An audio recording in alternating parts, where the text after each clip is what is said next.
O corpo de bombeiros que fez o resgate do avião informou que ele havia caído no mar próximo à Ilha Rasa e ficou parcialmente submerso. Na hora do acidente, as condições de voo não eram as melhores. Chovia forte e a região estava em estado de atenção. Desde o início, dizia-se que a queda teria sido fruto de um acidente justamente por conta das condições climáticas. Condições climáticas desfavoráveis, com os mínimos abaixo do regulamentado, e desorientação espacial. Esses são alguns dos fatores que contribuíram para o acidente da aeronave da matrícula PR-SOM no dia 19 de janeiro de 2017, em Paraty, no Rio de Janeiro. A bordo estavam 5 pessoas, entre elas o ministro do Supremo Tribunal Federal, Teori Zavascki. O relatório com os resultados da investigação foi divulgado pelo Centro de Investigação e Prevenção de Acidentes Aeronáuticos, o CENIPA. Então, para entender melhor as questões técnicas desse suposto acidente, da queda de avião, a gente convidou aqui um dos pesquisadores da Brasil Paralelo para dar o parecer sobre o caso. E aí, Rafa, o que tu tem pra gente hoje? Todas as informações trazidas aqui foram retiradas diretamente do relatório oficial disponibilizado pelo Centro de Investigação e Prevenção de Acidentes Aeronáuticos, o CENIPA.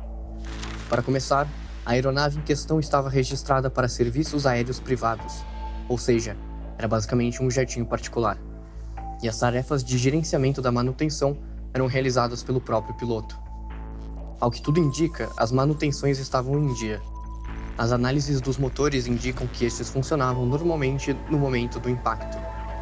Quanto ao piloto, sabemos que voava há 30 anos e contava com aproximadamente 7.464 horas de voo. Não sei se isso é muito, não. Isso é bastante tempo, sim, porque ele era inclusive considerado referência entre os pilotos que pilotavam ali no aeródromo de Paraty. E dessas 7.464 horas, 2.924 foram em aeronaves do modelo que ele estava utilizando no momento do acidente. Um cara experiente, então. Um fator que pode ter contribuído para o acidente foi talvez um excesso de confiança que fez ele não perceber os riscos envolvidos na questão. Antes de sair do campo de Marte, as análises de voz, fala e linguagem indicaram que não havia nenhum indício de fadiga, sonolência ou até mesmo alterações compatíveis com o uso de substâncias entorpecentes do sistema nervoso central.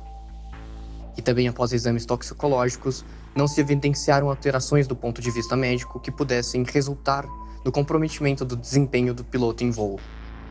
Em relação às condições meteorológicas no momento em que o avião saía de São Paulo, temos que para a região de Paraty, o clima era favorável ao voo visual. Havia, porém, a possibilidade de degradação por chuva e presença de nuvens. Para termos uma noção da situação crítica do aeródromo de Paraty, ele não opera por instrumentos. Uma aproximação para pouso só poderia ser feita por voo visual. Além disso, as referências meteorológicas vinham do aeródromo de São José dos Campos, a uma distância aproximada de 180 quilômetros. No momento da aproximação, as condições meteorológicas estavam degradadas e o avião teria que realizar um desvio da chuva. O trem de pouso foi baixado, ocasionando um aumento significativo da razão de descida. Isso acionou o alerta de Sync Rate. Nesse momento, o piloto reportou: Sierra Oscar Mike, setor Eco de Paraty, aguardando um pouquinho até a chuva passar, melhorar a visibilidade. Cerca de 2 minutos depois do recolhimento do trem de pouso, ele foi baixado novamente e o piloto reportou que tentaria uma nova aproximação para pousar. Porque logo após reportar que esperaria as condições melhorarem, o piloto procurou fazer uma nova tentativa de pouso. E como eu falei, como o aeródromo de Paraty ele não opera por instrumento, então, teoricamente, o avião não teria como realizar essa aproximação para pousar.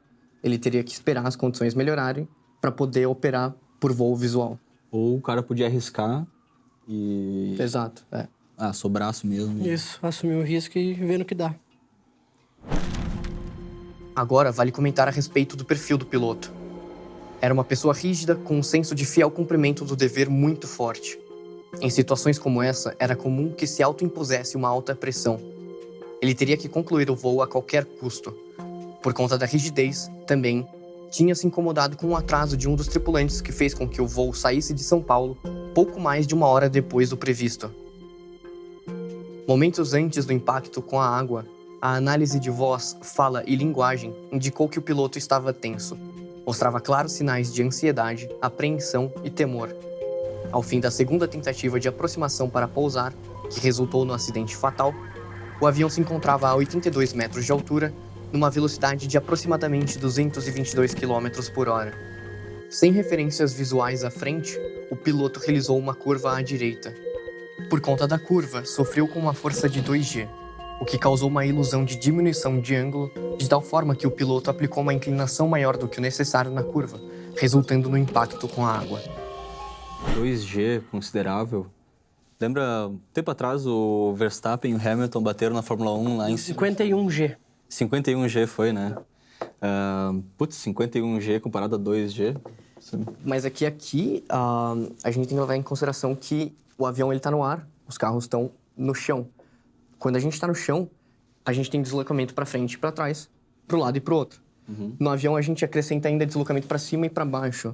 O problema é que, quando você tem uma alteração na força G, você tem um momento de ilusão de ótica. Então, o problema não é a força em si, mas é o que a força gera, né? Como consequência. Então, você perde uma quantidade razoável, assim, considerável de referência visual, né? Uma curva sobre o mar, no meio de uma chuva forte. Turistas que navegavam nas águas de Paraty viram tudo bem de perto. Esse avião fazia, que eu falo para vocês, ele estava fazendo uma curva. Fazia uma curva. Aí quando ele fez assim, ele caiu. E não houve explosão, as hélices estavam funcionando. Muito fechado mesmo. Não tinha gente pousar? Não tinha, era uma cortina muito fechada aqui. Até pra gente, visual, tava ruim. Tava ruim pro barqueiro? Até ruim pro barqueiro. De acordo com o CENIPA, as condições de baixa visibilidade, de curva a baixa altura sobre a água, somadas ao estresse do piloto e ainda as condições dos destroços, os quais não evidenciaram qualquer falha que pudesse ter comprometido o desempenho ou a controlabilidade da aeronave, levam à conclusão de que o piloto muito provavelmente teve uma desorientação espacial que acarretou a perda de controle da aeronave. Além disso, a gente também tem a cultura dos pilotos ali do aeródromo de Paraty. Eram incentivados os pilotos que conseguissem realizar os pousos nessas condições adversas. Então era como se você recebesse um prêmio ao mérito por ter conseguido... Só quem é macho posa em Paraty com chuva. Tipo isso. E é interessante aqui notar, nos 10 anos anteriores ao acidente, aconteceram 13 outros acidentes nas mesmas condições. Putz. Nos últimos quantos tempo? 10 anos antes do acidente. Quase. Um acidente por ano, mas... Tem algum ano que deu 2. É bastante até, né? Porque avião, não, né? Não é? É o meio de transporte mais seguro do mundo, né? Segundo, na verdade. Sabe qual que é o primeiro? Qual? Elevador. Não pode. É sério, é.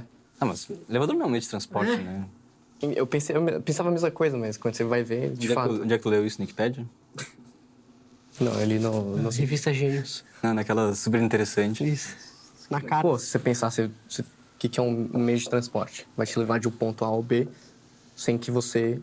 Ele quer convencer que o elevador é um meio de transporte real. Continua. Isso é meio off-topic aqui.